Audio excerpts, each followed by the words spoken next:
The Discmania PD2 has always been a rite of passage for power throwers in the sport of disc golf, with Simon Lizotte and Eagle McMahon, back when they were on Team Discmania, showing us what you could really do with a PD2 in your hand if you had the power to control it.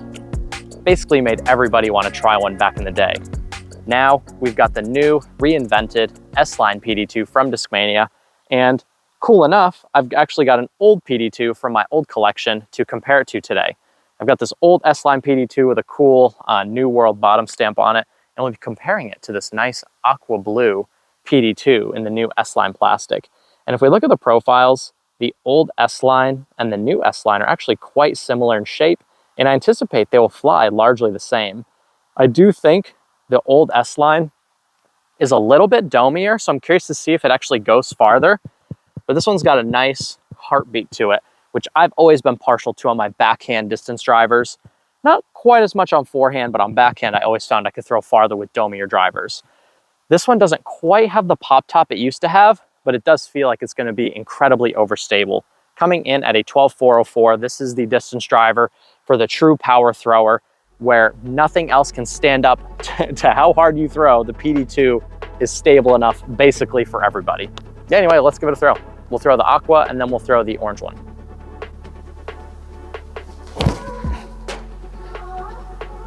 Yep, that's and that's what it looks like when someone with a normal arm speed throws a PD2. They just go 280 feet and then immediately cut hard to the left. Let's see how this old S-Line flies.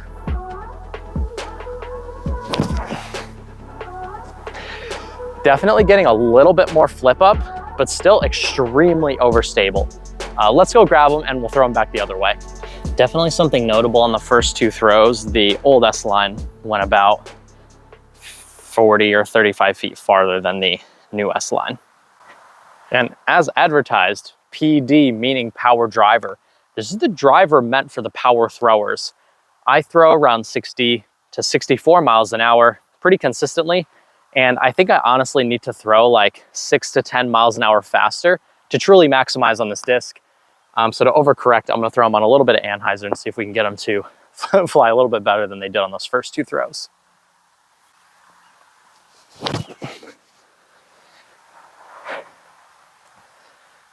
And I mean, that is what a 0 turn and a 4 fade is supposed to fly like. It's not supposed to turn and glide. There's so many other discs that are meant to do that. The PD2 is meant to handle however much power you can put on the disc. The PD2 is always going to fight its way out of it.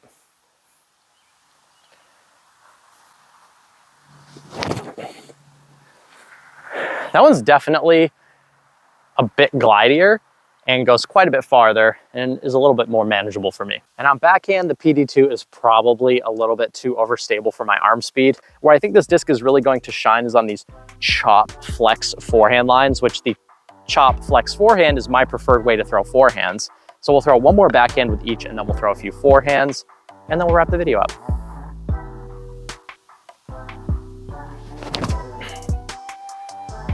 I mean, that thing has got some serious bite to it.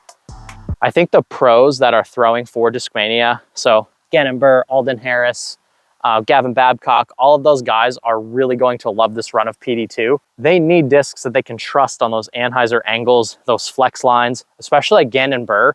He basically needs whatever the most stable thing you can produce is. That's basically what Gannon Buhr is going to be throwing because he is such a flex player and he throws so hard.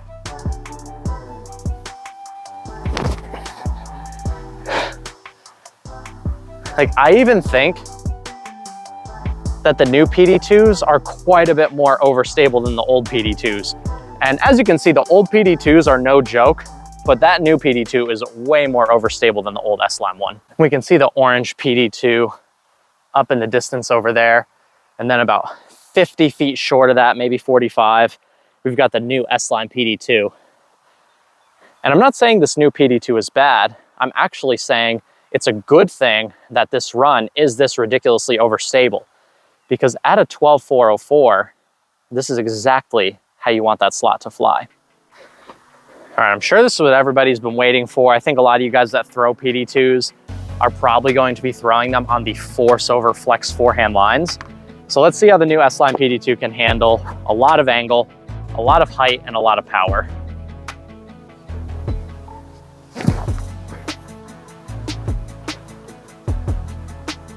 And I do like that. I mean, it's about 400 feet to that flag. So with a forehand, it's a lot easier for me to put that height and angle on it. I can actually get a little bit more action out of the disc than I can on my backhand. Now let's see how the old S-Line PD2 flies on a similar line.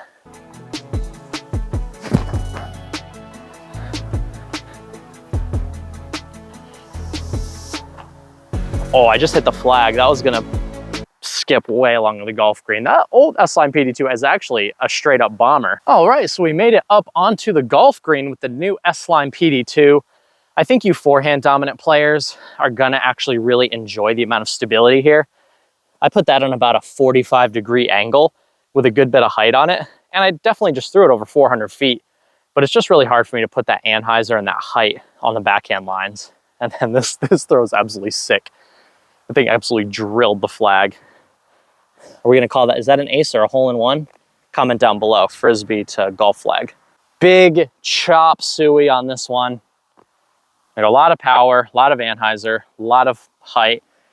That's the cool thing about the PD2 is that you can basically throw it as hard as you want and with as much anhyzer as you want, and it's always going to fight its way out. So if you want a disc that's just gonna be the maximum amount of predictable, the PD2 is exactly that disc.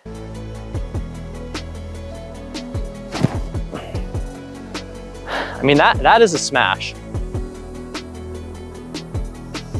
It's about at the other side's tee. It is very overstable.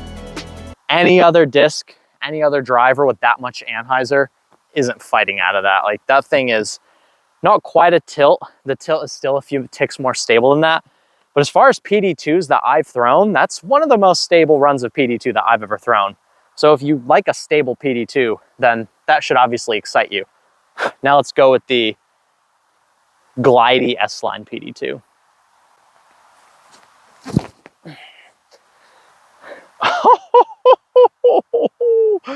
That thing is an absolute crusher. I think that made it past the tee box, or it might be on the tee box, but that old Domi S-Line PD2 is a straight up crusher. All right, so we're gonna grab them. We'll throw 2 more forehands back and then we'll wrap up the video. But I will say, most people throw the PD2 because they want overstability, and the new S-Line PD2s are even more overstable than I thought they'd be. I thought they were gonna be beefy, and it feels beefy in my hand, but holy cow, this new run of PD2, absolute beefcake, beef dog, however you wanna say it, beef Wellington. These things are straight up overstable, and if you like an overstable PD2, I think you're really gonna like this new run. All right, we've got the aqua blue PD2, coming up a little bit short of the orange one again, but not that much shorter, probably about 20 feet shorter. So it's not going quite as far, but it's definitely hanging in there.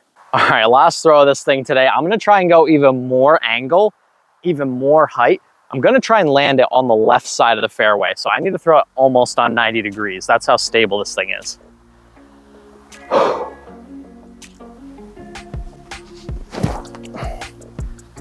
I mean, that thing is absolutely absurd. If you think that PD2 is not stable enough for you, I'm gonna go ahead and call you crazy, because that thing is absurdly stable. All right, old S-Line PD2.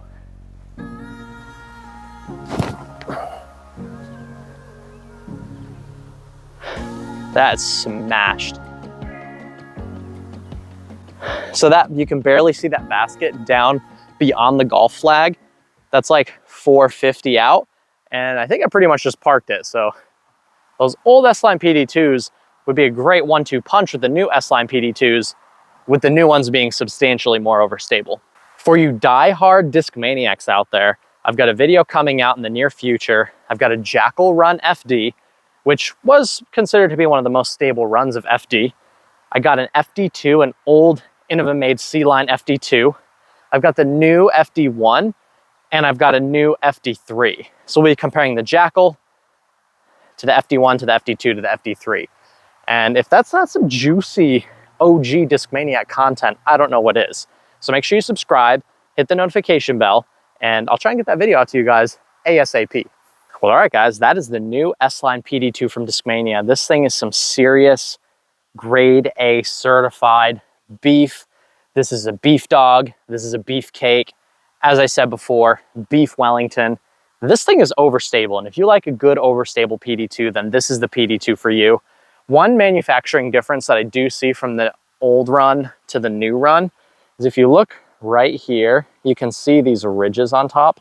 Any disc I've ever owned that has these ridges on top, at least a disc that's supposed to be stable, were super overstable. I have a few old Innova Monsters that have this and a couple other overstable 9 and 10 speeds that have this, and they are all just like significantly more overstable than everything else. So take that for what it is. I don't know what this little ridge on top is for. You can't really feel it when you're like gripping the disc and throwing it, but it is a difference in the manufacturing that I feel like is worth mentioning, because I feel like any disc that has that for me has been significantly more stable than the rest. But overall, I do think the new S-Line PD2 is a winner. It flies completely true to the flight numbers.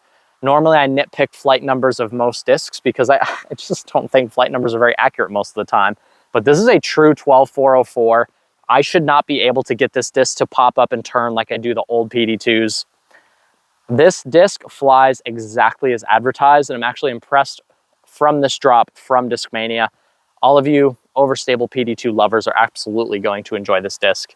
I'll see you guys in the next video. Thank you so much for watching, and take care.